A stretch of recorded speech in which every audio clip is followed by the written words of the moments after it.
Hi there, wherever you are. It's kind of a late night one for me right now, so feeling tired. hmm So I was thinking earlier today about like what kind of a campaign do people want to run? Like what kind of stories are there that what like worlds is your imagination drawn to? Is the question. Um, I imagine a lot of people would be into Harry Potter or yeah, definitely Harry Potter. There could be a really good, or Star Wars, another popular one for a role playing game. Um, because these are places that we love to inhabit. Um, we read all the books, we go through these big journeys with these characters, um, and it's fantastic. So it opens the door for us to wonder what it might be like to live there. And there's just a lot of joy in that for people. Um, and then creating challenges and yada, yada, yada. Um,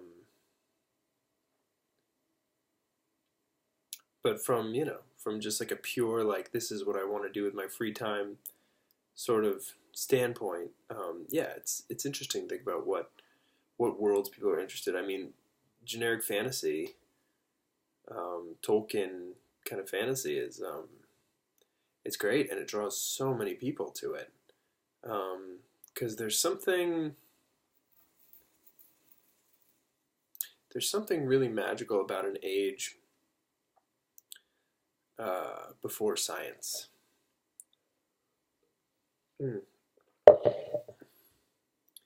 And like a time where all of these mythological creatures still seemed real to people, and being able to step into that world and to make them real um, is part of the joy of being able to play. So yeah, so I was thinking about that, what kind of universes people are into, or if you could live in any fantasy world, what would it be and why? Um, or any book.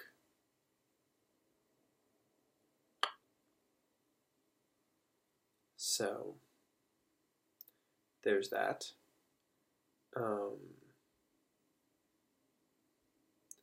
I also spent some time today organizing for filming our game, our Tomb of Annihilation game, set in Chult, the map behind me. Um,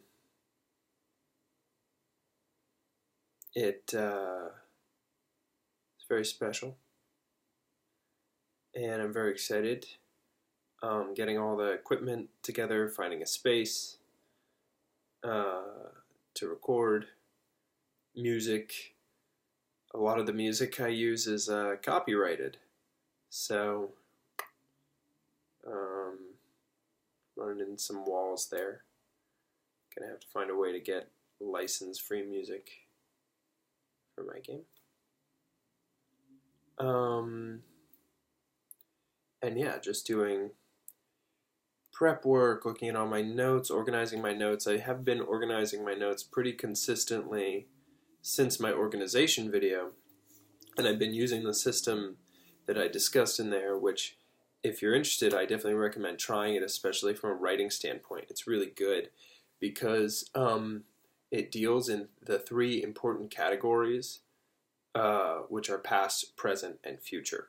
So past are all the things that have happened in the game, and that's a matter of taking your notes about what happened during a session and your notes about what you expected to happen during that session, and breaking them down and writing out the hard facts of the events that took place so that they can be referenced later in as much detail as you feel you need.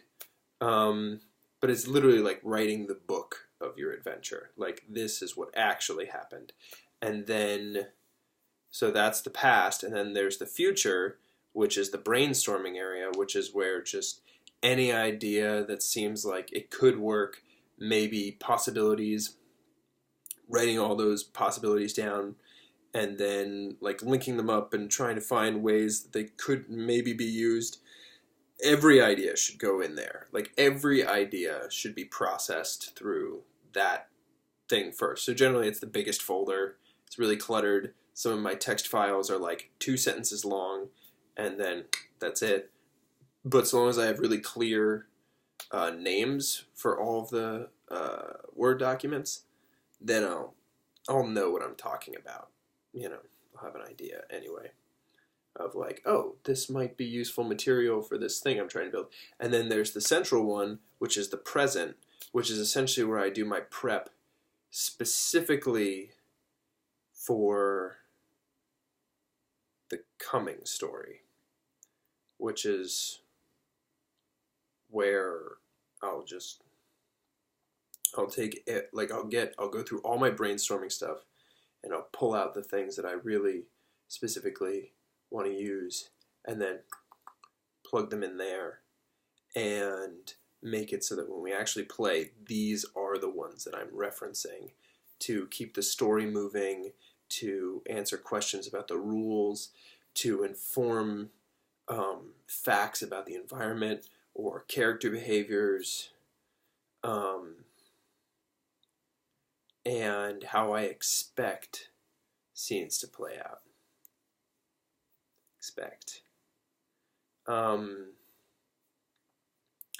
And then what's great about running a published adventure is that I also have the rule book, or the book for the adventure, which is real thick. It's 200 plus pages. And if I'm ever kind of in a situation where I'm like, I don't know what to do, that book is a great reference point if I really am not generating ideas on my own. And also it helps with consistency, because, you know, generating ideas on my own is great. And sometimes I'll pull out something that's just doesn't work. Like, it's just going the wrong direction. Or it's weird. Or maybe it's even offensive. You know, when you're dealing with the mind, anything is possible. So, yeah. So that's, I think that's it for today. Really enjoying organizing.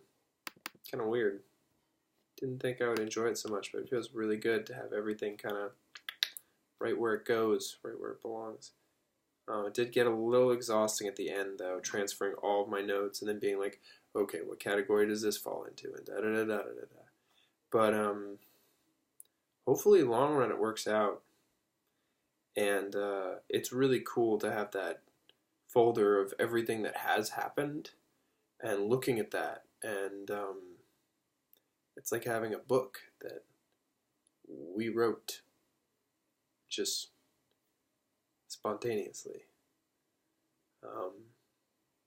And it's fun to go back then and see what me back then thought was going to happen. In some ways he was right, obviously, and in some ways he had no idea.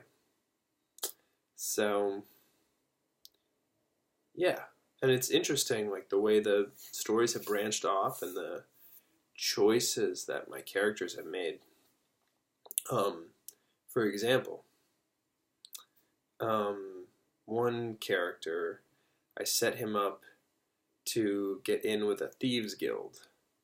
And I still remember that interaction. It was really cool. It was on the boat. They were sailing over to Jolt. and one of the men who is from the same country as our character was beaten within an inch of his life by a man from a different country who was higher ranking than him on the ship for a transgression, for, like, I don't know, taking the wheel when he shouldn't have. So he's lying there bleeding out, and the character, Aaron's character, Solomon, comes over to him and talks to him and says, "Brother, it's not fair the way they're treating you. You shouldn't let them do that to you," and all that. He wins his trust, and then the guy says, "No, I am protected. I am protected by our fathers." And he's like, "Our fathers?" And then he leans in and he whispers the name of the Thieves Guild in his ear. And then later on, that led to the quest that led them to the fort, which was a really big moment in our campaign.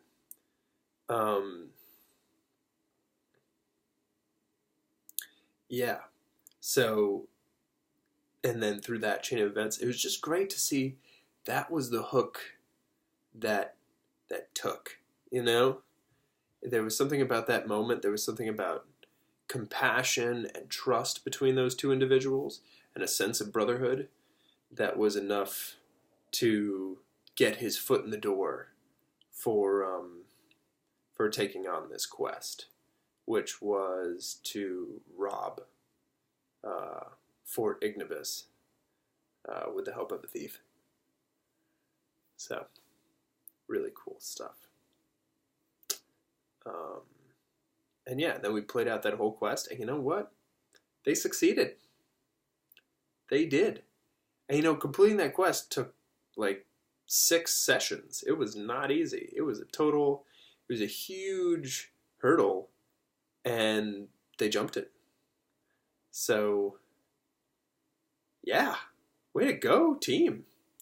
Like, way to go. Yeah, so forget exactly where I'm going with this, but yeah, I think that's enough. Thanks for watching, as always. Yeah, I'm gonna go to bed. I'm tired. Love you.